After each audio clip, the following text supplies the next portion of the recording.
ನಮಸ್ಕಾರ. ನಮ್ಮ ಇಂದಿನ ವಿಷಯ ಭಾರತ ಪರಮಾಣು ಅಸ್ತ್ರ ಹೊಂದಿದ ದೇಶ ಆಗಿದ್ದು ಹೇಗೆ ಅನ್ನೋದು ಆಗಿದೆ. ಎರಡನೆಯ ಜಾಗತಿಕ ಯುದ್ಧ ಕೊನೆಗೊಳ್ಳುವ ಹಂತದಲ್ಲಿರಬೇಕಾದ್ರೆ 6 ಆಗಸ್ಟ್ 1945ರಂದು ಲಿಟ್ಲ್ ಬಾಯ್ ಎನ್ನುವ ಮೊದಲ ಪರಮಾಣು ಅಸ್ತ್ರವನ್ನು ಮತ್ತೆ 9 ಆಗಸ್ಟ್ 1945ರಂದು ಫ್ಯಾಟ್ ಮ್ಯಾನ್ ಹೆಸರಿನ ಎರಡನೇ ಪರಮಾಣು ಬಾಂಬನ್ನು ಜಪಾನಿನ ಹಿರೋಶಿಮಾ ಮತ್ತು ನಾಗಸಾಕಿ ಎನ್ನುವ ಎರಡು ನಗರಗಳ ಮೇಲೆ ಅಮೆರಿಕ ಸಂಯುಕ್ತ ಸಂಸ್ಥಾನ ಹಾಕುತ್ತೆ. ಇದರಿಂದ ಉಂಟಾದಂಥ ಅಪಾರ ಸಾವು ನೋವುಗಳನ್ನ ಕಂಡ ಜಗತ್ತು ಬೆಚ್ಚಿ ಬೀಳುತ್ತೆ. ಮಿಲಿಟರಿ ಮತ್ತು ಯುದ್ಧದ ದೃಷ್ಟಿಯಲ್ಲಿ ಪರಮಾಣು ಶಸ್ತ್ರಗಳನ್ನು ಹೊಂದಿರುವ ದೇಶದ ವಿರುದ್ಧ ಯಾವುದೇ ದೇಶ ನಿಲ್ಲೋದು ಸಾಧ್ಯ ಇರಲ್ಲ. ಪರಮಾಣು ಬಾಂಬ್ ಹೊಂದಿರುವ ದೇಶ ಜಾಗತಿಕ ಶಾಂತಿಗೆ ಸದಾ ಅಪಾಯಕಾರಿಯಾಗಿರ್ತದೆ ಅಂತ ಭಾವಿಸಿದ್ದ ಭಾರತೀಯ ರಾಜಕೀಯ ಮುಖಂಡರು ಅಣ್ವಸ್ತ್ರಗಳ ಮೇಲೆ ಜಾಗತಿಕ ನಿರ್ಬಂಧವನ್ನು ಜಾರಿಗೆ ಹಾಕಬೇಕಂತ ಹೇಳ್ತಾರೆ. ಹಾಗೆ ಹೇಳಿದ ಮೊದಲ ದೇಶ ಕೂಡ ಭಾರತ ಆಗಿರುತ್ತೆ. 1947ರಲ್ಲಿ ಗಾಂಧೀಜಿಯವರು ಅಣ್ವಸ್ತ್ರಗಳ ವಿಜ್ಞಾನವನ್ನು ಪಾಪಮಯವನ್ನಾಗಿ ಮಾಡಿದ್ದೇವೆ ಮತ್ತು ದೈವಿಕವಾಗಿ ದುರುಪಯೋಗದ ಶಸ್ತ್ರಾಸ್ತ್ರಗಳಾಗಿದ್ದಾವೆ ಅಂತ ಹೇಳ್ತಾರೆ. ಭಾರತದ ಮೊದಲ ಪ್ರಧಾನಮಂತ್ರಿ ಜವಾಹರ್ಲಾಲ್ ನೆಹರು ಅಣುಬಾಂಬು ಏಷ್ಯನ್ನರ ಕುಲದಕ್ಕೆ ಮಾತ್ರ ಉಪಯೋಗ ಆಗ್ಬೋದು ಅಂತ ಭಾವಿಸಿರ್ತಾರೆ. ಮತ್ತೆ ಭಾರತ ಅಣ್ವಸ್ತ್ರ ರಹಿತ ವಿಶ್ವದ ಕನಸನ್ನು ಕೂಡ ಹೊಂದೋದಕ್ಕೆ ಅವರು ಮುಂದಾಳಾಗ್ತಾರೆ.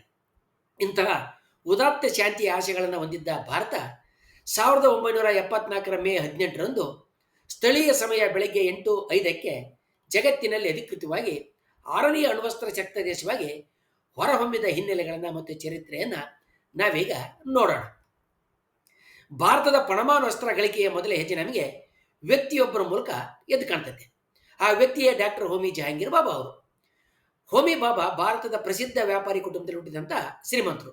ಅವರ ಮಾಮ ದೊರಾಬ್ಜಿ ಟಾಟಾ. ಇವರು ಟಾಟಾ ಗುಂಪಿನ ಸ್ಥಾಪಕ ಜಮ್ಶೆಡ್ಜಿ ಟಾಟಾ ಮಗ ಆಗಿರ್ತಾರೆ. ಚಿಕ್ಕವರಿರಬೇಕಾದ್ರೆ ಹೋಮಿ ಬಾಬಾ ಮಾಮನ ಮನೆಗೆ ಆಗಾಗ್ಗೆ ಭೇಟಿ ನೀಡ್ತಾ ಇರ್ತಾರೆ. ಅಲ್ಲಿಗೆ ಬರ್ತಾ ಇದ್ದ ಸ್ವಾತಂತ್ರ್ಯ ಹೋರಾಟಗಾರರ ಜೊತೆ ನಡೀತಾ ಇದ್ದಂಥ ಸಂವಾದಗಳನ್ನ ಮಾತುಕತೆಗಳನ್ನ ಕೂಡ ಅವರು ಗಮನಿಸಿರ್ತಾರೆ. ಹೋಮಿ ಜಹಾಂಗೀರ್ ಬಾಬಾ ಭಾರಿ ವ್ಯಾಪಾರಿಗಳ ಕುಟುಂಬದಲ್ಲಿ ಹುಟ್ಟಿದ್ರು ಕೂಡ ಅವರಿಗೆ ವಿಜ್ಞಾನದ ಹತ್ರ ಬಹಳ ಒಲವಿರ್ತದೆ. ಆದ್ದರಿಂದ ಅವರು ಕೇಂಬ್ರಿಡ್ಜ್ ವಿಶ್ವವಿದ್ಯಾಲಯದಲ್ಲಿ ಕಾಸ್ಮಿಕ್ ಅಂದರೆ ವಿಶ್ವಕಿರಣಗಳ ಕುರಿತಾಗಿ ಸಂಶೋಧನೆಯನ್ನು ನಡೆಸಿ PhD ಪದವಿಯನ್ನು ಪಡಿತಾರೆ. ಬಾಬಾ ಅವರಿಗೆ ಪೌಲ್ ಡಿರಾಕ್ ಸೇರಿದಂತೆ ಪಾಶ್ಚಾತ್ಯ ದೇಶಗಳ ಭೌತ ವಿಜ್ಞಾನದ ಮಹಾನ್ ವಿಜ್ಞಾನಿಗಳ ಜೊತೆ ನಿಯಮಿತವಾಗಿ ಸಂಪರ್ಕ ಕೂಡ ಇರುತ್ತೆ. 1939ರಲ್ಲಿ ಬೇಸಿಗೆ ರಜೆ ಬರಬೇಕಾದ್ರೆ ಹೋಮಿ ಬಾಬಾ ಭಾರತಕ್ಕೆ ಬರ್ತಾರೆ. ಆಗ ಎರಡನೇ ಜಾಗತಿಕ ಯುದ್ಧ ಪ್ರಾರಂಭ ಆಗಿ ಅವರು ಕೇಂಬ್ರಿಡ್ಜ್ಗೆ ಮರಳಿ ಹೋಗೋದಕ್ಕಾಗೋದಿಲ್ಲ. ಜಾಗತಿಕ ಯುದ್ಧ ನಿಂತ ನಂತರ ಯುನೈಟೆಡ್ ಕಿಂಗ್ಡಮ್ ಅಥವಾ ಯುನೈಟೆಡ್ ಸ್ಟೇಟ್ಸ್ಗೆ ಮರಳೋದಕ್ಕೆ ಹೋಮಿ ಬಾಬಾ ಬಯಸಿರ್ತಾರೆ. 1940ರಲ್ಲಿ ಪ್ರಿನ್ಸ್ಟನ್ ಅಥವಾ ಕ್ಯಾಲ್ಟೆಕ್ ಕಾಲೇಜುಗಳಿಗೆ ಹೋಗುವ ತಮ್ಮ ಬಯಕೆಯನ್ನು ತಿಳಿಸಿ ಖ್ಯಾತ ನೊಬೆಲ್ ಪ್ರಶಸ್ತಿ ಪಡೆದಂಥ ಭೌತ ವಿಜ್ಞಾನಿ ಉಲ್ಫ್ ಗ್ಯಾಂಗ್ ಪೌಲಿಗೆ ಪತ್ರವೊಂದನ್ನು ಬರೀತಾರೆ. ಸ್ವಾತಂತ್ರ್ಯ ಸಂಗ್ರಾಮದಲ್ಲಿ ಹೊತ್ತಿ ಉರಿತಾ ಇದ್ದ ಭಾರತದಲ್ಲಿ ವೈಜ್ಞಾನಿಕ ಸಂಶೋಧನೆಗಳನ್ನ ಮಾಡೋದು ಸಾಧ್ಯ ಇಲ್ಲ ಅನ್ನೋ ತೀರ್ಮಾನಕ್ಕೆ ಹೋಮಿ ಜಹಾಂಗೀರ್ ಬಾಬಾ ಬಂದಿರ್ತಾರೆ.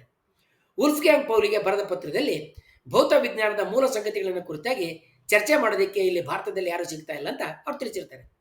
ಆದರೆ 1943 ಮತ್ತು 44ರ ವೇಳೆಗೆ ಭಾರತ ಸ್ವಾತಂತ್ರ್ಯವನ್ನು ಪಡೆಯುವ ಕಾಲ ಹತ್ತಿರ ಆಗ್ತಾ ಇದೆ ಅಂತ ಬಾಬಾ ಅವರಿಗೆ ಸ್ಪಷ್ಟವಾಗಿ ತಿಳಿದೊಡಗುತ್ತೆ. ಭಾರತ ವೈಜ್ಞಾನಿಕ ರಂಗದಲ್ಲಿ ಹಿಂದುಳಿದಿರೋದನ್ನು ಸರಿಪಡಿಸುವ ಕಾಲ ಇದಾಗಿದೆ ಅಂತ ಕೂಡ ಅವರಿಗೆ ಅನಿಸೋದಕ್ಕೆ ಪ್ರಾರಂಭ ಆಗುತ್ತೆ. ಹೋಮಿ ಬಾಬಾ ಅವರಿಗೆ ಪರಿಚಿತರಾಗಿದ್ದಂಥ ನೊಬೆಲ್ ಪ್ರಶಸ್ತಿ ವಿಜೇತ AV ಹಿಲ್ಸು ಯುನೈಟೆಡ್ ಕಿಂಗ್ಡಮ್ನಲ್ಲಿ ದಾನಿಗಳ ನೆರವಿನಿಂದ ಪ್ರಸಿದ್ಧವಾದ ವೈಜ್ಞಾನಿಕ ಸಂಶೋಧನೆಯ ಕೇಂದ್ರಗಳನ್ನು ಸ್ಥಾಪಿಸಲಾಗಿದೆ. ಅದೇ ನಿಟ್ಟಿನಲ್ಲಿ ನೀವೇಕೆ ಪ್ರಯತ್ನ ಮಾಡಬಾರ್ದು ಅಂತ ಕೇಳಿರ್ತಾರೆ. ಹೋಮಿ ಬಾಬಾ ಟಾಟಾ ಕುಟುಂಬದವರು ದೊರಾಬ್ಜಿ ಟಾಟಾ ಹೆಸರಿನಲ್ಲಿ ಒಂದು ದಾನದ ಟ್ರಸ್ಟನ್ನು ನಡೆಸ್ತಾ ಇರ್ತಾರೆ. 1944ರ ಮಾರ್ಚ್ನಲ್ಲಿ ಹೋಮಿ ಬಾಬಾ ಈ ಟ್ರಸ್ಟ್ಗೆ ಒಂದು ಪತ್ರವನ್ನು ಬರೆದು ಜಾಗತಿಕ ಮಟ್ಟದ ವೈಜ್ಞಾನಿಕ ಸಂಶೋಧನಾ ಶಾಲೆ ಸ್ಥಾಪನೆ ಮಾಡೋದಕ್ಕೆ ಬಂಡವಾಳವನ್ನು ಹಾಕೋದಕ್ಕೆ ಹೇಳ್ತಾರೆ. ಟ್ರಸ್ಟ್ ಇದಕ್ಕೆ ಒಪ್ಪುತ್ತೆ. ಈ ಶಾಲೆ ಒಬ್ಬ ವ್ಯಕ್ತಿಯ ಬಾಬಾ ಅವರ ಅಂದರೆ ಹೋಮಿ ಜಹಾಂಗೀರ್ ಬಾಬಾ ಅವರ ಸುತ್ತ ಕೇಂದ್ರೀಕೃತ ಆಗಿರುತ್ತೆ ಮತ್ತು ವೈಜ್ಞಾನಿಕ ಸಂಶೋಧನೆಗಳನ್ನು ಸ್ವಾಯತ್ತಿಕವಾಗಿ ಮುಂದುವರಿಸೋದಕ್ಕೆ ಅವರಿಗೆ ಅವಕಾಶವನ್ನು ನೀಡಲಾಗುತ್ತೆ. ಇದರ ಫಲಿತಾಂಶವಾಗಿ 1945ರಲ್ಲಿ Tata foundation of fundamental research ಸ್ಥಾಪನೆ ಆಗುತ್ತೆ. ಪ್ರಾರಂಭದ 20 ವರ್ಷಗಳಲ್ಲಿ ವಾರ್ಷಿಕ 15% ಬೆಳವಣಿಗೆಯೊಂದಿಗೆ ಧನ ಸಹಾಯ ದೊರೆಯುತ್ತೆ. ಈ ಧನ ಸಹಾಯ ದೊರೆತ ನಂತರ ಈ ಸಂಸ್ಥೆ ಭಾರತದಲ್ಲಿ ಅಣುಶಕ್ತಿ ಕಾರ್ಯಕ್ರಮದ ಮೂಲ ನೆಲೆಯಾಗಿ ಮೂಲ ತಾಣವಾಗಿ ಬೆಳೆಯುತ್ತೆ. ಮುಂದಿನ ದಿನಗಳಲ್ಲಿ Tata institute of fundamental research ಮತ್ತು ಇತರ ಸಂಸ್ಥೆಗಳ ಮೂಲಕ ಹೋಮಿ ಬಾಬಾ ಅವರು ಪ್ರಧಾನಮಂತ್ರಿ ಜವಾಹರ್ಲಾಲ್ ನೆಹರು ಅವರ ಸಂಪರ್ಕವನ್ನು ಸಾಧಿಸ್ತಾರೆ. ಪರಮಾಣು ಸಂಶೋಧನೆಗೆ ವಿರಳ ಧಾತುಗಳು, ಅದರಲ್ಲಿ ಯುರೇನಿಯಂ ಅತ್ಯಗತ್ಯವಾಗಿ ಬೇಕು. ಭಾರತದಲ್ಲಿ ಯುರೇನಿಯಂ ನಿಕ್ಷೇಪಗಳಿಲ್ಲ. ಥೋರಿಯಂ ಧಾತು ದಕ್ಕುತ್ತೆ. ಆದರೆ ಥೋರಿಯಂ ಯುರೇನಿಯಂನಂತೆ ವಿದಲನ ಹೊಂದುವಂಥ ಅಂದರೆ ಫಿಷನ್ ಆಗ್ತಕ್ಕಂಥ ಧಾತು ಅಲ್ಲ. ಇದನ್ನ ಬಳಸಿ ಬೈಜಿಕ ಸರಪಳಿ ಅಂದರೆ ನ್ಯೂಕ್ಲಿಯರ್ ಚೈನ್ ರಿಯಾಕ್ಷನ್ ಕ್ರಿಯೆಯನ್ನು ಪಡೆಯೋದಕ್ಕೆ ಸಾಧ್ಯ ಇಲ್ಲ. ಆದ್ದರಿಂದ ಪರಮಾಣು ಶಕ್ತಿಯನ್ನು ಇದರಿಂದ ಪಡೆಯೋದಕ್ಕೆ ಆಗೋದಿಲ್ಲ. ಆದರೆ ಥೋರಿಯಂ ಅನ್ನು ಯುರೇನಿಯಂ 233 ಧಾತುವಾಗಿ ಅಂದರೆ ಎಲಿಮೆಂಟ್ ಆಗಿ ಮಾರ್ಪಾಡು ಮಾಡೋದಕ್ಕೆ ಸಾಧ್ಯ. ಈಗಿನ ಕೇರಳಕ್ಕೆ ಸೇರಿರುವ ತಿರುವಾಂಕೂರು ಸ್ವಾಯತ್ತ ಸಂಸ್ಥಾನದಲ್ಲಿ ಥೋರಿಯಂ ಧಾತನ್ನು ಹೊಂದಿರುವ ಮೊನೋಸೈಟ್ ಖನಿಜ ಇರುತ್ತೆ. ಇದು ಪರಮಾಣು ಶಕ್ತಿಯನ್ನು ಪಡೆಯುವ ದಾರಿನಲ್ಲಿ ಭಾರತದ ಏಕೈಕ ಧಾತು ಮೂಲ ಆಗಿರುತ್ತೆ. ತಿರುವಾಂಕೂರು ಸಂಸ್ಥಾನ ಭಾರತದಲ್ಲಿ ಸೇರ್ಕೊಳ್ಳೋದಕ್ಕೆ ಒಪ್ಪದೆ ತನ್ನದೇ ಸ್ವಾಯತ್ತತೆಯನ್ನು ಉಳಿಸ್ಕೊಳ್ಳೋದಕ್ಕೆ ಬಯಸಿರುತ್ತೆ. ಇದಕ್ಕೆ ವಿನಾಯಕ ದಾಮೋದರ ಸಾವರ್ಕರ್ ಅವರ ಬೆಂಬಲ ಕೂಡ ಇರುತ್ತೆ. ಈ ಕುರಿತಾಗಿ ನಾವು ಹಿಂದೆ ಮಾಡಿರುವ ವಿಡಿಯೋವನ್ನು ಆಸಕ್ತಿ ನೋಡಬಹುದು. ಅದು ವಿವರಣೆಯ ಕೊಂಡಿನಲ್ಲಿದೆ. ತಿರುವಾಂಕೂರು ಸಂಸ್ಥಾನದ ದಿವಾನ sir C P Ramaswami Iyer ಅವರು ಮುಂದಿನ 300 ವರ್ಷಗಳ ಅವಧಿಗೆ ಮೊನೋಸೈಟ್ ಖನಿಜ ಒದಗಿಸುವ ಒಪ್ಪಂದವನ್ನು ಯುನೈಟೆಡ್ ಕಿಂಗ್ಡಮ್ ಜೊತೆಗೆ ಮಾಡ್ಕೊಳ್ತಾರೆ. ತಿರುವಾಂಕೂರು ಸಂಸ್ಥಾನದ ಈ ಉದ್ದಟತನವನ್ನು ಕಂಡು ಕೆರಳಿದ್ದ ಪ್ರಧಾನಿ ಜವಾಹರ್ಲಾಲ್ ನೆಹರು ವಾಯುದಾಳಿ ಮಾಡಿ ತಿರುವಾಂಕೂರು ಸಂಸ್ಥಾನವನ್ನು ಭಾರತದಲ್ಲಿ ಸೇರಿಸೋದಕ್ಕೆ ಯೋಚನೆ ಮಾಡಿರ್ತಾರೆ. ಆದರೆ ತಿರುವಾಂಕೂರು ಜನರ ಒತ್ತಡ ಅದು ಭಾರತದಲ್ಲಿ ಸೇರುವಂತೆ ಮಾಡುತ್ತೆ. 1948ರಲ್ಲಿ ಪ್ರಧಾನಿ ನೆಹರು ಹೋಮಿ ಬಾಬಾ ಅವರನ್ನು ಅಧ್ಯಕ್ಷರನ್ನು ಮಾಡಿ ಭಾರತದ ಅಣುಶಕ್ತಿ ಆಯೋಗ atomic energy commission of India ಸ್ಥಾಪನೆಯನ್ನು ಪ್ರಸ್ತಾಪನೆ ಮಾಡ್ತಾರೆ. ಈ ಆಯೋಗಕ್ಕೆ ಸಂಪೂರ್ಣ ಸರ್ಕಾರದ ಬೆಂಬಲ ಇದ್ದು ಹೋಮಿ ಬಾಬಾ ಅವರು ನೇರವಾಗಿ ಪ್ರಧಾನಿಗೆ ಮಾತ್ರ ಉತ್ತರ ಕೊಡುವಂಥ ಸ್ವಾತಂತ್ರ್ಯವನ್ನು ಕೂಡ ಅವರಿಗೆ ಕೊಡಲಾಗುತ್ತೆ. ನೆಹರು ಮತ್ತು ಬಾಬಾ ಇಬ್ಬರು ಕೇಂಬ್ರಿಡ್ಜ್ನಲ್ಲಿ ಶಿಕ್ಷಣ ಪಡೆದಿದ್ದು ಕೆಲ ಮಟ್ಟಿಗೆ ಇದರ ನೆರವಿಗೆ ಬರುತ್ತೆ.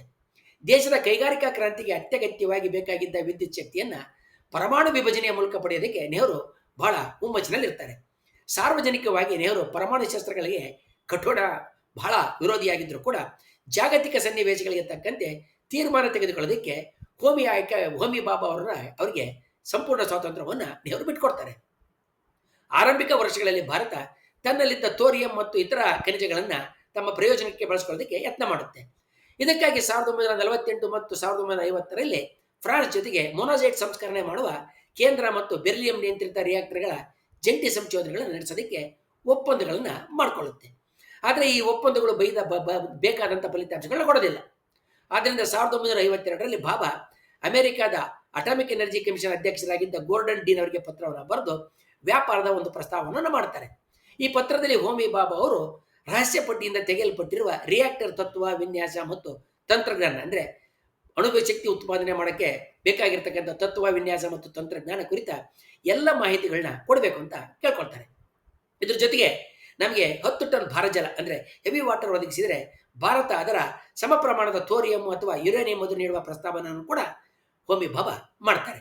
ಆ ಸಮಯದಲ್ಲಿ ಭಾರತ ಯಾವುದೇ ಬಣವನ್ನು ಸೇರದೆ ಆಲಿಪ್ತ ನೀತಿಯನ್ನು ಅನುಸರಿಸುತ್ತಿರೋದು ಅಮೆರಿಕಕ್ಕೆ ಅಸಮಾಧಾನವನ್ನು ಉಂಟು ಮಾಡಿರ್ತದೆ. ಆದರೆ ಜಾಗತಿಕ ರಾಜಕೀಯ ಬೇರೆ ಸ್ವರೂಪವನ್ನು ಹೊಂದಿರ್ತದೆ. ಭಾರತ ರಷ್ಯಾ ಸೇರಿದಂತೆ ಇತರ ಯಾವುದೇ ಕಮ್ಯುನಿಸ್ಟ್ ದೇಶಗಳ ಜೊತೆಗೆ ಇಂತಹದೇ ಪ್ರಸ್ತಾವವನ್ನು ಮಾಡಿದರೆ ಹೇಗೆ ಅನ್ನುವ ಆತಂಕ ಕೂಡ ಅಮೆರಿಕ ದೇಶಕ್ಕೆ ಇರುತ್ತೆ. ಹೀಗಿರಬೇಕಾದ್ರೆ 1953ರ ಜುಲೈನಲ್ಲಿ ಕೊರಿಯನ್ ಯುದ್ಧ ಕೊನೆಗೊಳ್ಳುತ್ತಿರುವಾಗ ಭಾರತ 2 ಟನ್ ಥೋರಿಯಂ ನೈಟ್ರೇಟ್ ಅನ್ನು ಚೀನಾದ ಟಿಯಾನ್ಜಿನ್ ಪೋರ್ಟ್ಗೆ ಸಾಗಿಸ್ತಾ ಇರೋದು ಅಮೆರಿಕದ ರಾಯಭಾರಿ ಕಚೇರಿಗೆ ತಿಳಿಯುತ್ತೆ. ತಕ್ಷಣವೇ ಐಸನ್ಹೋವರ್ ಸರ್ಕಾರ ಎಚ್ಚೆತ್ತುಕೊಂಡು ಕೆಲವು ತುರ್ತು ಕ್ರಮಗಳನ್ನ ಕೈಗೊಳ್ಳುತ್ತೆ. ಅಮೆರಿಕದ ಮ್ಯೂಚುವಲ್ ಡಿಫೆನ್ಸ್ ಆಕ್ಟ್ ಪ್ರಕಾರ ಅಮೆರಿಕ ನಿಷೇಧ ಹೇರಿರುವ ದೇಶಗಳ ಜೊತೆಗೆ ಇತರ ದೇಶಗಳು ಕೆಲವು ನಿರ್ದಿಷ್ಟ ವಲಯದ ತಂತ್ರಜ್ಞಾನ ಮತ್ತು ವಸ್ತುಗಳನ್ನ ಕೊಳ್ಳುವಂತಿಲ್ಲ. ಅಮೆರಿಕದ ಈ ನೀತಿಗೆ ಪ್ರಧಾನಿ ಜವಾಹರ್ಲಾಲ್ ನೆಹರು ಸೊಪ್ಪು ಹಾಕಿದೆ ಭಾರತೀಯರು ಯಾರ ಜೊತೆಗೆ ಏನನ್ನ ವ್ಯಾಪಾರ ಮಾಡಬೇಕು ಅನ್ನೋದನ್ನ ಆಜ್ಞೆ ಮಾಡೋದಕ್ಕೆ ಅಮೆರಿಕಕ್ಕೆ ಏನು ಅಧಿಕಾರ ಇದೆ ಅಂತ ಪ್ರಶ್ನೆ ಮಾಡ್ತಾರೆ. ನಿಮಗೆ ಈಗ ಡೊನಾಲ್ಡ್ ಟ್ರಂಪ್ ಪ್ರಧಾನಿ ಮೋದಿಗೆ ಆಣತಿ ಮಾಡ್ತಾ ಇರೋದನ್ನ ಆಜ್ಞೆ ಕೊಡ್ತಾ ಇರೋದು ನಿಮಗೆ ನೆನಪಾಗ್ಬೋದು. ಕೊನೆಗೆ ಅಮೆರಿಕ ಹಿಂಬಾಗಿಲಿನಿಂದ ಥೋರಿಯಂ ಖರೀದಿಸುವ ಒಪ್ಪಂದಕ್ಕೆ ಬರುತ್ತೆ. ಮುಂದಿನ ವರ್ಷ ಪಾಕಿಸ್ತಾನ ಅಮೆರಿಕ ಜೊತೆಗೆ ಸಂಬಂಧವನ್ನು ಕುದುರಿಸೋದಕ್ಕೆ ಪ್ರಾರಂಭಿಸಿ ತನ್ನ ಕಮ್ಯುನಿಸ್ಟ್ ವಿರೋಧಿ ಭಾವನೆಗಳನ್ನ ಒತ್ತಿ ಹೇಳತೊಡಗುತ್ತೆ. ಇದಕ್ಕೆ ಬಲಿಯಾದಂಥ ಅಮೆರಿಕ ಭಾರತದ ಬಗ್ಗೆ ಹೆಚ್ಚಿನ ಅಸಮಾಧಾನವನ್ನು ತಳೆಯುತ್ತೆ. ಭಾರತದ ಅಣುಶಕ್ತಿ ಆಯೋಗ ಅಂದರೆ ಅಟಾಮಿಕ್ ಎನರ್ಜಿ ಕಮಿಷನ್ ಮತ್ತು ಅದರ ಅಧ್ಯಕ್ಷರಾದ ಹೋಮಿ ಬಾಬಾ ಪರಮಾಣು ತಂತ್ರಜ್ಞಾನವನ್ನು ಪಡೆಯೋದಕ್ಕೆ ಹೆಣಗ್ತಾ ಇರಬೇಕಾದ್ರೇನೆ ಅವರಿಗೆ ಇನ್ನೊಂದು ಮೂಲೆಯಿಂದ ಮತ್ತೊಂದು ಸವಾಲು ಎದುರಾಗುತ್ತೆ. 1952ರಲ್ಲಿ ಕಮ್ಯುನಿಸ್ಟ್ ಚಿಂತನೆಗಳನ್ನು ಹೊಂದಿದ್ದ ವಿಜ್ಞಾನಿ ಮೇಘನಾಥ್ ಸಹ 1952ರಲ್ಲಿ ಲೋಕಸಭೆಗೆ ಆಯ್ಕೆಯಾಗ್ತಾರೆ. ಸದನದಲ್ಲಿ ಅವರು ಈಗ್ಗೆ 6 ವರ್ಷಗಳ ಹಿಂದೆ ಅಂದರೆ 1948ರಲ್ಲಿ ಅಣುಶಕ್ತಿ ಆಯೋಗ ಇನ್ನು 5 ವರ್ಷಗಳಲ್ಲಿ ಅಣುಶಕ್ತಿ ಉತ್ಪಾದನೆ ಮಾಡೋದಾಗಿ ಹೇಳಿತ್ತು. ಈಗ 1954ರಲ್ಲಿ ಕೂಡ ಅದರಿಂದ ಯಾವುದೇ ಫಲಿತಾಂಶಗಳು ಬಂದಿಲ್ಲ. ಸಾರ್ವಜನಿಕ ಹಣದಿಂದ ನಡೆಯುವ ಅದು ಒಬ್ಬ ವ್ಯಕ್ತಿಯ ಆಡಳಿತಕ್ಕೆ ಒಳಪಟ್ಟಿದೆ. ಅಣುವಿಜ್ಞಾನಿಗಳು ವಿಶೇಷ ವರ್ಗ ಅಂತ ಸಾಮಾನ್ಯ ಪೂರ್ವಗ್ರಹ ಸೃಷ್ಟಿ ಮಾಡಲಾಗಿದೆ. ಇದು ಒಂದು ದೊಡ್ಡ ಮಿಥ್ಯೆ, ಭ್ರಮೆ. ಆರಂಭದಲ್ಲಿ ಯಾವುದೇ ಅಣುವಿಜ್ಞಾನಿಗಳಿಲ್ಲ. ರಸಾಯನ ಮತ್ತು ಭೌತ ವಿಜ್ಞಾನಿಗಳೇ ಅಣುವಿಜ್ಞಾನಿಗಳು, ಪರಮಾಣು ವಿಜ್ಞಾನಿಗಳು.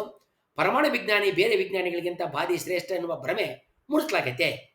ಅವರು ಇತರ ವಿಜ್ಞಾನಿಗಳಿಗಿಂತ ಮೇಲಲ್ಲ ಅಂತ ಟೀಕೆಗಳ ಹೊಡೆತವನ್ನು ಕೊಡ್ತಾರೆ. ಈ ಎಲ್ಲ ಟೀಕೆಗಳನ್ನು ಮೀರಿ ಪ್ರಧಾನಿ ನೆಹರು ಅವರು ಅಟಾಮಿಕ್ ಎನರ್ಜಿ ಕಮಿಷನ್ಗೆ ಮತ್ತೆ ಹೋಮಿ ಬಾಬಾ ಅವರಲ್ಲಿ ಬಹಳ ನಂಬಿಕೆಯನ್ನು ಇರಿಸ್ತಾರೆ. ಆದರೆ ಸಾರ್ವಜನಿಕವಾಗಿ ಅಣು ರಿಯಾಕ್ಟರ್ ನಿರ್ಮಿಸಿ ಅಥವಾ ಬೇರೆ ಕಾಣುವಂತಹ ಸಾಧನೆಯನ್ನು ಮಾಡಿ ತನ್ನನ್ನು ತಾನು ಸಮರ್ಥಿಸಿಕೊಳ್ಳುವಂಥ ಇಕ್ಕಟ್ಟಿಗೆ ಭಾರತದ ಅಣು ಆಯೋಗ ಬೀಳುತ್ತೆ. ಪರಮಾಣು ತಂತ್ರಜ್ಞಾನವನ್ನು ತಾವು ಕೊಡದೇ ಇದ್ದರೆ ಸೋವಿಯತ್ ರಷ್ಯಾ ಕೊಡೋದಕ್ಕೆ ಸಿದ್ಧವಾಗ್ತಾ ಇದೆ. ಹಾಗೆ ಕಾಲ ಸರಿದಂತೆ ಪರಮಾಣು ಅಸ್ತ್ರಗಳನ್ನು ತಯಾರಿಸುವ ತಂತ್ರಜ್ಞಾನ ಮತ್ತು ಸಾಮರ್ಥ್ಯವನ್ನು ಇತರ ದೇಶಗಳು ಕೂಡ ಕ್ರಮೇಣವಾಗಿ ಗಳಿಸ್ತವೆ ಅನ್ನೋದು ಅಮೆರಿಕಕ್ಕೆ ಮನವರಿಕೆಯಾಗಿ ತೊಡಗುತ್ತೆ. ಆದ್ದರಿಂದ 1953 ಡಿಸೆಂಬರ್ನಲ್ಲಿ ಡ್ವೈಟ್ ಐಸನ್ಹೋವರ್ ಯುನೈಟೆಡ್ ನೇಷನ್ಸ್ನಲ್ಲಿ ಆಟಮ್ಸ್ ಫಾರ್ ಪೀಸ್ ಎನ್ನುವ ಭಾಷಣವನ್ನು ಮಾಡಿ ಅದರ ಮೂಲಕ ವಿಶ್ವದ ಜನರಿಗೆ ಅಣುಶಕ್ತಿಯ ಉತ್ತಮ ಮುಖವನ್ನು ತೋರಿಸೋದಕ್ಕೆ ಬಯಸ್ತಾರೆ. ಇದರಿಂದ ಶಾಂತಿಯುತ ಬಳಕೆಗಾಗಿ ಪರಮಾಣು ತಂತ್ರಜ್ಞಾನವನ್ನು ಇತರ ಏಷ್ಯಾದ ದೇಶಗಳಿಗೆ ಕೊಡೋದಕ್ಕೆ ಒಂದು ಬಾಗಿಲನ್ನು ತೆರೆದಂತಾಗುತ್ತೆ. ಮೇಘನಾಥ್ ಸಹ ಮತ್ತು ಇತರರು ಸಾರ್ವಜನಿಕ ಟೀಕೆಗೆ ಪ್ರತಿಕ್ರಿಯೆಯಾಗಿ ಪ್ರಧಾನಿ ನೆಹರು ಅವರು 1954 ನವೆಂಬರ್ನಲ್ಲಿ ಅಟಾಮಿಕ್ ಎನರ್ಜಿ ಕಮಿಷನ್ನ ರಾಷ್ಟ್ರೀಯ ಸಮ್ಮೇಳನವನ್ನು ಏರ್ಪಡಿಸೋದಕ್ಕೆ ಹೋಮಿ ಬಾಬಾ ಅವರಿಗೆ ತಿಳಿಸ್ತಾರೆ. ಇದರ ಪರಿಣಾಮವಾಗಿ ಶಾಂತಿಪರ ಉದ್ದೇಶದ ಅಣುಶಕ್ತಿ ಅಭಿವೃದ್ಧಿ ಸಮ್ಮೇಳನ ನವದೆಹಲಿಯಲ್ಲಿ ನಡೆಯುತ್ತೆ. ಅಲ್ಲಿ ಬಾಬಾ ಅವರು 3 ಹಂತದ ಯೋಜನೆಯನ್ನು ಪ್ರಸ್ತಾವನೆ ಮಾಡ್ತಾರೆ. ಮೊದಲ ಹಂತದಲ್ಲಿ ಭಾರತ ಇತರ ದೇಶಗಳ ನೆರವಿನಿಂದ ಯುರೇನಿಯಂ ಬಳಸಿದ ಅಣು ರಿಯಾಕ್ಟರ್ಗಳನ್ನ ನಿರ್ಮಾಣ ಮಾಡುತ್ತೆ. ಈ ರಿಯಾಕ್ಟರ್ಗಳಲ್ಲಿ ಪ್ಲುಟೋನಿಯಂ ಉಪ ಉತ್ಪನ್ನವಾಗಿ ದಕ್ಕುತ್ತೆ. ಎರಡನೇ ಹಂತದಲ್ಲಿ ಭಾರತ ಸ್ವಂತ ಹೊಸ ಅಣು ರಿಯಾಕ್ಟರ್ಗಳನ್ನ ನಿರ್ಮಾಣ ಮಾಡುತ್ತೆ. ಥೋರಿಯಂ ಮತ್ತು ಮೊದಲ ಹಂತದ ಯುರೇನಿಯಂ ರಿಯಾಕ್ಟರ್ಗಳಿಂದ ಪಡೆದಂಥ ಪ್ಲುಟೋನಿಯಂ ಮಿಶ್ರಣ ಜೊತೆಗೆ ಈ ಎರಡನೇ ಹಂತದ ರಿಯಾಕ್ಟರ್ಗಳು ಯುರೇನಿಯಂ 233 ಉಪ ಉತ್ಪನ್ನವಾಗಿ ಪಡಿತವೆ. ಮೂರನೇ ಮತ್ತು ಅಂತಿಮ ಹಂತದಲ್ಲಿ ಮೂರನೆಯದು ಅಂತಿಮ ಹಂತ. ಈ ಹಂತದಲ್ಲಿ ಯುರೇನಿಯಂ 233 ಥೋರಿಯಂ ಜೊತೆಗೆ ಮಿಶ್ರಣ ಮಾಡಿ ಬ್ರೀಡರ್ ರಿಯಾಕ್ಟರ್ಗಳಿಗೆ ಇಂಧನವನ್ನು ಒದಗಿಸೋದು. ಬ್ರೀಡರ್ ರಿಯಾಕ್ಟರ್ಗಳು ಹೆಚ್ಚು ಯುರೇನಿಯಂ 233 ಧಾತುವನ್ನು ಉತ್ಪಾದನೆ ಮಾಡ್ತವೆ. ಹೀಗಾಗಿ ದೇಶದ ಎಲ್ಲ ರಿಯಾಕ್ಟರ್ಗಳಿಗೆ ಪರಮಾಣು ಸರಪಳಿ ಕ್ರಿಯೆಗೆ ಬೇಕಾದಂಥ ಯುರೇನಿಯಂ 233 ಥೋರಿಯಂ ಜೊತೆಗೆ ಸೇರಿಸಿ ಮಿಶ್ರಣ ಮಾಡಿ ಬಳಸೋದು.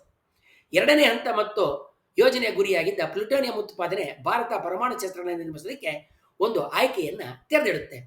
ಈ ಸಮ್ಮೇಳನ ಹೋಮಿ ಬಾಬಾ ಅವರು ಅಣು ವ್ಯವಸ್ಥೆಯ ಮೇಲೆ ಪರಮಾಣು ವಿಜ್ಞಾನದ ಮೇಲೆ ಹೊಂದಿರುವ ನಿಯಂತ್ರಣವನ್ನು ಮತ್ತೆ ಹತೋಟಿಯನ್ನು ದೃಢಪಡಿಸುತ್ತೆ. ಪ್ರಧಾನಿ ನೆಹರು ಇದಕ್ಕೆ ಪೂರ್ಣ ಬೆಂಬಲವನ್ನು ಹೋಮಿ ಬಾಬಾ ಅವರ ಪ್ರಸ್ತಾವನೆಗಳಿಗೆ ಪೂರ್ಣ ಬೆಂಬಲವನ್ನು ನೀಡ್ತಾರೆ. 1956 ಒಳಗೆ 2 ವರ್ಷಗಳಲ್ಲಿ ಅಣುಶಕ್ತಿ ಸಮಿತಿಗೆ ಬಜೆಟ್ ಅನ್ನು 12 ಪಟ್ಟು ಹೆಚ್ಚಿಸ್ತಾರೆ. ಈಗ ರಿಯಾಕ್ಟರ್ ನಿರ್ಮಾಣ ಮಾಡ್ತಕ್ಕಂಥ ಸವಾಲು ಮಾತ್ರ ಹೋಮಿ ಜಹಾಂಗೀರ್ ಬಾಬಾ ಅವರ ಮುಂದೆ ಉಳಿಯುತ್ತೆ. ಹೋಮಿ ಬಾಬಾ ಅವರು ಪರಮಾಣು ರಿಯಾಕ್ಟರ್ ನಿರ್ಮಿಸೋದಕ್ಕೆ ನೆರವು ಕೇಳಿ ಹಲವು ದೇಶಗಳಿಗೆ ಪತ್ರವನ್ನು ಬರೆದಿರ್ತಾರೆ. 1954 ಜೂನ್ನಲ್ಲಿ ಡಾಕ್ಟರ್ ಬಾಬಾ ತಮ್ಮ ಗೆಳೆಯ ನೊಬೆಲ್ ಪ್ರಶಸ್ತಿ ಪುರಸ್ಕೃತರಾಗಿದ್ದ ಯುನೈಟೆಡ್ ಕಿಂಗ್ಡಮ್ನ ಅಣುಶಕ್ತಿ ಪ್ರಾಧಿಕಾರದ ಮುಖ್ಯಸ್ಥ ಸರ್ ಜಾನ್ ಕಾಕ್ರಾಫ್ಟ್ ಅವರಿಗೆ 5 ಟನ್ ಭಾರಜಲವನ್ನು ಒದಗಿಸುವಂತೆ ಕೇಳ್ತಾರೆ. 1954 ವೇಳೆಗೆ ಭಾರತ 3ನೇ ಜಗತ್ತಿನಲ್ಲಿ ಅಣುಶಕ್ತಿಯ ಸಂಶೋಧನೆ ಪ್ರಯೋಗಗಳಲ್ಲಿ ಅತ್ಯಂತ ಮುಂದುವರೆದ ದೇಶ ಅಂತ ಪರಿಗಣಿತಾಗುತ್ತೆ. ಮುಂದೆ ಭಾರತ ಅಣುಶಕ್ತಿಯ ರಂಗದಲ್ಲಿ ತಮಗೆ ಒಳ್ಳೆಯ ಗಿರಾಕಿ ಆಗಬಹುದು ಎನ್ನುವ ಆಶಯ ಕೂಡ ಯುನೈಟೆಡ್ ಕಿಂಗ್ಡಮ್ಗೆ ಇರುತ್ತೆ. ಆದ್ದರಿಂದ ಸರ್ ಜಾನ್ ಕ್ರಾಫ್ಟ್ ಅವರು ಭಾರಜಲವನ್ನು ಒದಗಿಸುವ ಒಪ್ಪಂದ ಈಗಾಗಲೇ ಬೇರೆಯವರ ಜೊತೆಗೆ ಆಗಿದೆ. ಆದರೆ ನೀವು ಸ್ವಿಮ್ಮಿಂಗ್ ಪೂಲ್ ಮಾದರಿಯ ಸಂಶೋಧನಾ ರಿಯಾಕ್ಟರ್ ನಿರ್ಮಿಸುವ ಸಾಧ್ಯತೆಯನ್ನು ಪರಿಗಣನೆ ಮಾಡಿದ್ದೀರಾ? ನ್ಯೂಕ್ಲಿಯಾನಿಕ್ಸ್ ಮತ್ತೆ ಇತರ ಪತ್ರಿಕೆಗಳಲ್ಲಿ ಇದನ್ನ ಕುರಿತಾಗಿ ಈ ತಂತ್ರಜ್ಞಾನವನ್ನು ಕುರಿತಾಗಿ ವಿವರವಾಗಿ ವಿವರಣೆಗಳು ದಕ್ತವೆ. ಇದಕ್ಕೆ ಸಮೃದ್ಧಿಗೊಳಿಸಿದ ಯುರೇನಿಯಂ ಬೇಕಾಗುತ್ತೆ. ಇದು ಯುನೈಟೆಡ್ ಕಿಂಗ್ಡಮ್ನಿಂದ ದೊರೆಯಬಹುದು ಅಂತ ಮರು ಉತ್ತರವನ್ನು ಬರೀತಾರೆ. ಇದಾದ ನಂತರ ಭಾರತ ಯುನೈಟೆಡ್ ಕಿಂಗ್ಡಮ್ ಜೊತೆಗೆ ಚೌಕಾಸಿ ನಡೆಸಿ 6 kg ಸಮೃದ್ಧಿಗೊಳಿಸಿದ ಯುರೇನಿಯಂ ಸಲಾಕೆಗಳನ್ನ ಅಂದರೆ ಯುರೇನಿಯಂ ಶಾಫ್ಟ್ಸ್ಗಳನ್ನ ಮತ್ತೆ ಅದರ ತಂತ್ರಜ್ಞಾನವನ್ನು ಪಡೆಯುತ್ತೆ. ಇದರ ಜೊತೆಗೆ ಪೂರ್ಣ ಪ್ರಮಾಣದ ರಿಯಾಕ್ಟರ್ ನಿರ್ಮಾಣ ಮಾಡಬೇಕಾದ್ರೆ ಅವರಿಂದಲೇ ಮುಖ್ಯವಾದ ಭಾಗಗಳನ್ನ ಕೊಳ್ಳುವ ವ್ಯಾಪಾರದ ಭರವಸೆಯನ್ನು ಕೂಡ atomic energy commission of India ನೀಡುತ್ತೆ. ಹೋಮಿ ಬಾಬಾ ಮತ್ತು ಕಾಕ್ರಾಫ್ಟ್ ಗೆಳೆತನ ಮತ್ತು ಭಾರತೀಯ ವಿಜ್ಞಾನಿಗಳ ಶ್ರಮದಿಂದ ಒಂದೇ ವರ್ಷದಲ್ಲಿ 1956ರಲ್ಲಿ 1 ಮೆಗಾವಾಟ್ ಸಾಮರ್ಥ್ಯದ ರಿಯಾಕ್ಟರ್ ಅಪ್ಸರ ಪೂರ್ಣಗೊಳ್ಳುತ್ತೆ. ಇದು ಸೋವಿಯತ್ ರಷ್ಯಾ ಹೊರತುಪಡಿಸಿ ಏಷ್ಯಾದಲ್ಲಿ ನಿರ್ಮಾಣಗೊಂಡ ಮೊದಲ ಅಣು ರಿಯಾಕ್ಟರ್ ಆಗಿರುತ್ತೆ. 1957 ಜನವರಿನಲ್ಲಿ ರಿಯಾಕ್ಟರ್ ಉದ್ಘಾಟನೆಯ ಸಂದರ್ಭದಲ್ಲಿ ಮಾಡಿದ ಭಾಷಣದಲ್ಲಿ ಪ್ರಧಾನಿ ನೆಹರು ಅವರು ಭಾರತೀಯ ವಿಜ್ಞಾನಿಗಳನ್ನ ಹಾಡಿ ಹೊಗಳ್ತಾರೆ. ಅರ್ಧ ಶತಮಾನಗಳಿಗಿಂತ ಹೆಚ್ಚು ಕಾರ್ಯನಿರ್ವಹಿಸಿದ ನಂತರ ಅಪ್ಸರ 2009ರಲ್ಲಿ ನಿಷ್ಕ್ರಿಯಗೊಂಡಿರೋದನ್ನು ನಾವು ಗಮನಿಸಬಹುದು. 1955 ಆಗಸ್ಟ್ನಲ್ಲಿ ಜಿನಿವಾದಲ್ಲಿ UN ಮೊದಲ ಅಟಮ್ ಫಾರ್ ಪೀಸ್ ಸಮ್ಮೇಳನ ನಡೆಸುತ್ತೆ. ಈ ಕಾರ್ಯಕ್ರಮಕ್ಕೆ Canada, United Kingdom, Soviet union ಮತ್ತೆ ಅಮೆರಿಕದಂಥ ದೇಶಗಳಿಂದ 25,000ಕ್ಕೂ ಅಧಿಕ ಪ್ರತಿನಿಧಿಗಳು, ವಿಜ್ಞಾನಿಗಳು ಹಾಜರಾಗಿರ್ತಾರೆ. ಈ ಸಮ್ಮೇಳನದಲ್ಲಿ ಹೋಮಿ ಬಾಬಾ ಅಧ್ಯಕ್ಷರಾಗಿರ್ತಾರೆ. ಈ ಸಮ್ಮೇಳನದ ಸಮಯದಲ್ಲಿ ಕೆನಡಾ ದೇಶ ತಮ್ಮ ಸಂಶೋಧನಾ ರಿಯಾಕ್ಟರ್ಗಳಲ್ಲಿ ಒಂದರ ತಂತ್ರಜ್ಞಾನವನ್ನು ಭಾರತಕ್ಕೆ ವರ್ಗಾಯಿಸಲಿಕ್ಕೆ ಪ್ರಸ್ತಾವನೆಯನ್ನು ಕೊಡ್ತಾರೆ. ಇದು ಮುಂದಿನ ದಿನಗಳಲ್ಲಿ ಭಾರತದ ಜೊತೆಗೆ ವ್ಯಾಪಾರವನ್ನು ಕುದುರಿಸುವ ಗುರಿಯನ್ನು ಕೂಡ ಹೊಂದಿರುತ್ತದೆ.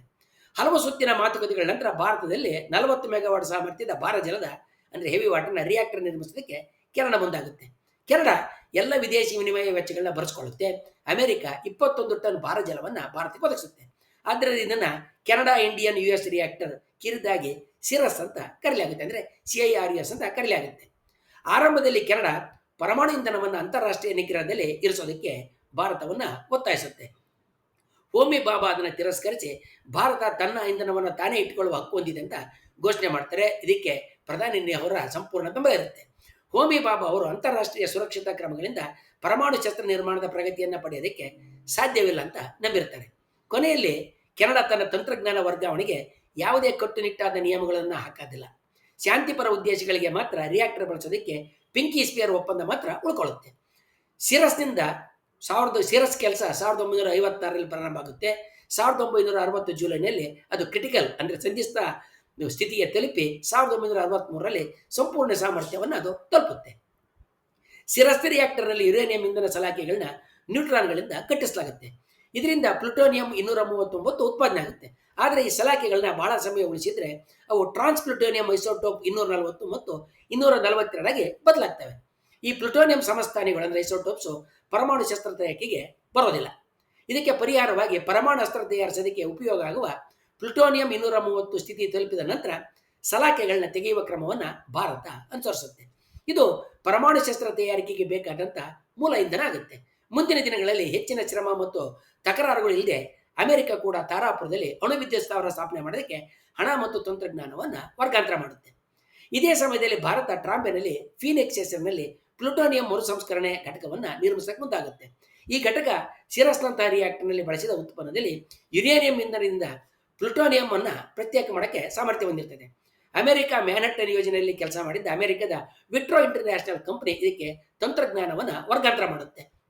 ಈ ಎಲ್ಲ ಘಟಕಗಳಿಂದ 1962ರ ವೇಳೆಗೆ ಪರಮಾಣು ಬಾಂಬ್ ತಯಾರಿಸೋದಕ್ಕೆ ಬೇಕಾಗುವ ಪ್ಲುಟೋನಿಯಂ ಇಂಧನ ಭಾರತದ ಬಳಿ ಇರ್ತದೆ. ಆದ್ದರಿಂದ ಪ್ರಧಾನಿ ನೆಹರು 1962ರಲ್ಲಿ ಸಂಸತ್ ಸದಸ್ಯರ ಟೀಕೆ ಮತ್ತು ವಿರೋಧಗಳ ನಡುವೆ ಅಣುಶಕ್ತಿ ಕಾಯ್ದೆಯನ್ನು ಮಂಡಿಸಿ ಅದನ್ನು ಅಂಗೀಕಾರಗೊಳಿಸ್ತಾರೆ. ಈ ಕಾಯ್ದೆ ಭಾರತೀಯ ಅಣು ಕಾರ್ಯಕ್ರಮದ ಎಲ್ಲ ಮಾಹಿತಿಯನ್ನು ಗುಟ್ಟಾಗಿಡುವಂತೆ ಮಾಡುತ್ತೆ. 1964ರ ಹೊತ್ತಿಗೆ ಫೀನಿಕ್ಸ್ ಘಟಕದಿಂದ ಭಾರತ 5ರಿಂದ 10 kg ಪ್ಲುಟೋನಿಯಂ ಅನ್ನು ಪಡೆದಿರುತ್ತೆ. ಪರಮಾಣು ಬಾಂಬ್ ತಯಾರಿಸೋದಕ್ಕೆ ಇನ್ನೂ ಕೆಲವು ವರ್ಷಗಳ ಕಾಲ ಕಾಯುವಂತ ಅನಿವಾರ್ಯತೆ ಭಾರತದ ಮುಂದೆ ಉಳಿದಿರುತ್ತೆ. 1962ರ ಬೇಸಿಗೆಯಲ್ಲಿ ಚೀನಾ ಭಾರತ ಗಡಿಯ ವಿವಾದಗಳು ಹೆಚ್ಚುತ್ತವೆ. 1962 ಅಕ್ಟೋಬರ್ 21ರಂದು ಪೀಪಲ್ಸ್ ಲಿಬರೇಷನ್ ಆರ್ಮಿ ಚೀನಾದ ಆರ್ಮಿ ದಾಳಿಯನ್ನು ನಡೆಸುತ್ತೆ. ಇದಾದ ಒಂದು ತಿಂಗಳ ನಂತರ ಚೀನಾದ ಅಧ್ಯಕ್ಷ ಜೌ ಎನ್ಲಾಯ್ ಯುದ್ಧ ನಿಲುಗಡೆಯನ್ನು ತಾವಾಗಿಯೇ ಘೋಷಿಸುತ್ತಾರೆ. ಈ ಯುದ್ಧ ಭಾರತದಕ್ಕೆ ಬಹಳ ಅಪಮಾನಕಾರಿಯಾಗಿ ಈ ಯುದ್ಧ ಭಾರತವನ್ನು ಅಪಮಾನಕ್ಕೆ ತಳ್ಳುತ್ತೆ. ಸೇನೆಯನ್ನು ಬಲಗೊಳಿಸೋದಕ್ಕೆ ಪ್ರಧಾನಿ ನೆಹರು ಬಜೆಟ್ನಲ್ಲಿ ಸೇನೆಯ ಮೊತ್ತವನ್ನು 2ರಷ್ಟು ಮಾಡ್ತಾರೆ. ಮೊದಲ ಬಾರಿ ಸಂಸತ್ತಿನಲ್ಲಿ ಜನಸಂಘ ಪಕ್ಷ ಬಾಂಬ್ ನಿರ್ಮಾಣ ಮಾಡೋದಕ್ಕೆ ಒತ್ತಾಯ ಹಾಕುತ್ತೆ. ಆದರೆ ನೆಹರು ತಕ್ಷಣ ಮುಂದುವರಿದೆ 1963ರ ಬಜೆಟ್ನಲ್ಲಿ ಅಣು ಕಾರ್ಯಕ್ರಮಕ್ಕೆ ಬೆಂಬಲ ನೀಡಿ ಅದಕ್ಕೆ 76% ಹೆಚ್ಚುವರಿ ಹಣವನ್ನು ತೆಗೆದಿರಿಸಿ ಪರಮಾಣು ಬಾಂಬ್ಗಳನ್ನ ಮಾಡ್ತಕ್ಕಂಥ ಆಯ್ಕೆಗಳನ್ನ ಮುಕ್ತವಾಗಿ ಉಳಿಸ್ತಾರೆ. ಪರಮಾಣು ಬಾಂಬ್ ಭಾರತದ ಮುನ್ನಡೆಗೆ ನೆರವಾಗುವುದು, ಆದರೆ ಅದು ಅಗತ್ಯವಾಗಬಹುದು ಅನ್ನುವ ನಿಲುವು ಪ್ರಧಾನಿ ಜವಾಹರ್ಲಾಲ್ ನೆಹರು ತವರಾಗಿರುತ್ತೆ.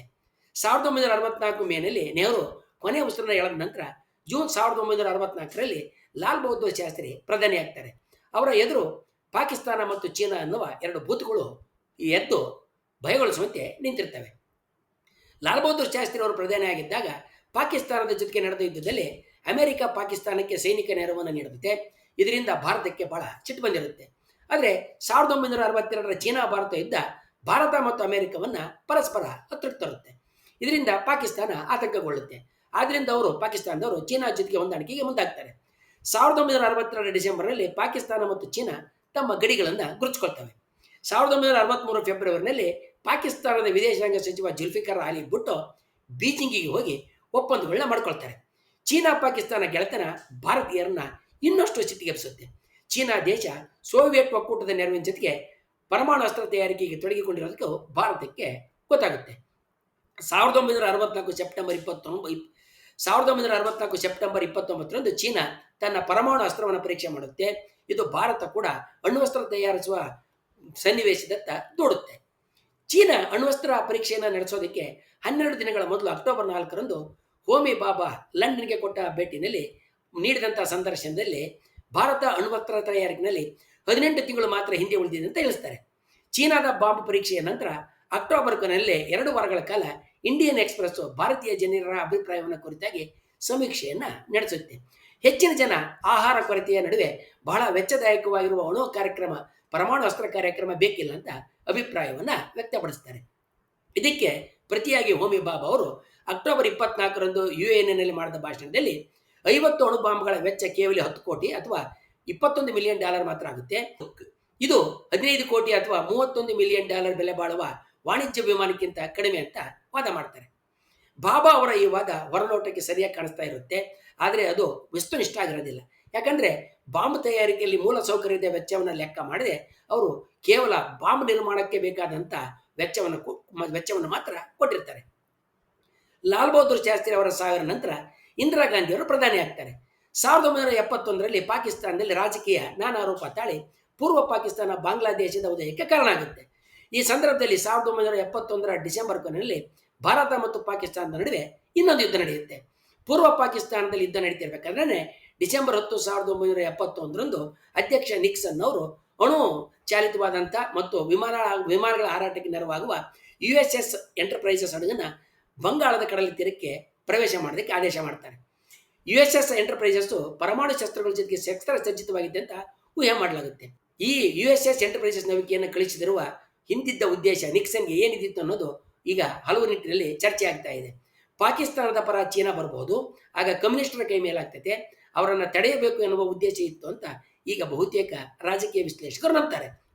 ಆದರೆ 1972ರಲ್ಲಿ ನಿಕ್ಸನ್ ಚೀನಾಕ್ಕೆ ಭೇಟಿ ಕೊಟ್ಟು ಭಾರತದ ಅಂದಾಜುಗಳನ್ನ ತಲೆಕೆಳಗೆ ಮಾಡ್ತಾರೆ.